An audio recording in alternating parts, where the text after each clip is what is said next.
od najljepših životnih iskustava je bilo studirati na sveučilištu u Zadru na odjelu za informacijske znanosti. Meni je bilo super studirati na odjelu za informacijske znanosti. Iskustvo studiranja na odjelu za informacijske znanosti opisala bih kao jednu veoma zabavnu i poučnu avanturu. Za mene je studiranje na OIZ-u bilo jedno fantastično životno iskustvo i jedno od ljepših.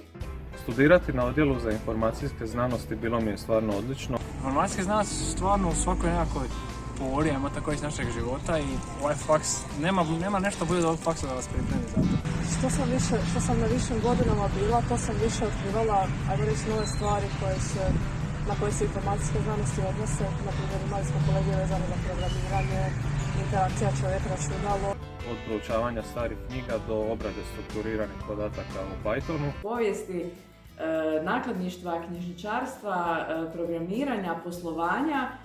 Nekako balansiram između tog tehničkog dijela našeg faksa, odnosno razvoja weba, i ovog rada u neprofitnim organizacijama. Sve što smo učili o metapodacima, o databazama, o načinu citiranja, o pronalaženju literature, što je dobra informacija, što je loša informacija. Domaće i inozemne konferencije, sajmove knjiga, putovanja u Pulu, Poreč, Rim, Bolonju, Amsterdam, pa sve do studentske razmjene u Eisenstadtu u Austriji. Pregršt zabavnih i smiješnih trenutaka. Putovanja u Dubrovnik, na Mljet, u Porto, u Parmu. Druženja, putovanja, konferencije i sl. Radim u srcu Sveučilišnom računskom centru Sveučilišta u Zagrebu. Narodne knjižnice Blato na mjestu ravnateljice knjižnice. Ravnateljica Narodne knjižnice i čitaonice Lipovljani. Radim u uredu za izdavačku djelatnost na sveučilištu u Zadru.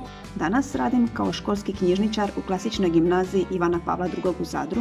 Trenutno radim kao školska knjižničarka u 2 srednjoškolske knjižnice u Bergenu u Norveškoj. Informacijske znanosti. Informacijske znanosti. Informacijske znanosti.